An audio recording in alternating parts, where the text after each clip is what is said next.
people like Ali Abu Nima, he's been critical of people like Congresswoman Rashida Tlaib and other progressive Dems because they're publicly calling for aid to Israel to be conditioned, which, by the way, aid is a euphemism. It's like our tax money, like subsidizing the occupation and the Yes. oppression of Palestinian people.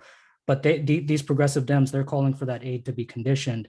And people like Ali and others, Palestinians and others, they've been saying that we should just eliminate all financial and political support to Israel. And Mm-hmm. also not just Israel, but like Saudi Arabia and these other countries that like are like really bad human rights violators. So I just wanted to note that. But okay. And he's right. And I think, and I want to also note, like, I think Ali's absolutely right to make that point, because it's not enough to call for conditioning aid to Israel. Like, what does that even mean? How would you even enforce those conditions? Because all of our aid to Israel as American taxpayers goes to funding Israel's military apparatus, all of it. It's essentially a huge subsidy to buy our weapons. That's what the U.S. military, the $3.8 billion a year is. It's like, here's $3.8 billion. You have to spend 80% of it buying American weapons. So it's just like a giveaway of American weapons to Israel, and it just goes directly into the coffers of like Raytheon and Boeing and all of our weapons companies. That's what that is. So I don't even know what conditioning aid would mean, a conditioning military aid would mean, because it's all being used to occupy and hurt Palestinians and to hurt Israel's neighbors, and that's a huge part of American imperialism.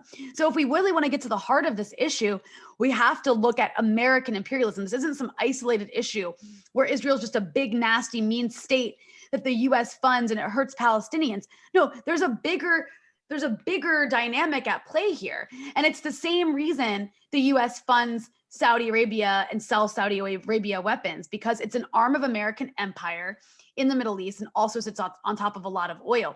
So I think we're having the wrong conversation.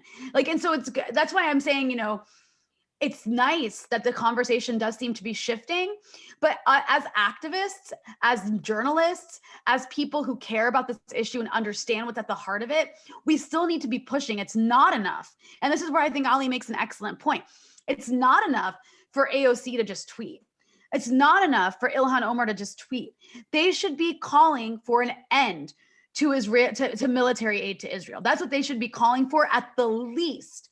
And so while we should be excited to see the change in rhetoric for members of Congress, we also have to keep pushing them, even if we like them. And I think sometimes, the left has a problem doing that because it gets so excited that anyone is even saying these things to begin with. I'm not saying we have to yell at them, but they're politicians at the end of the day, and we're their base. And so it's up to us to push them to where we want them to be.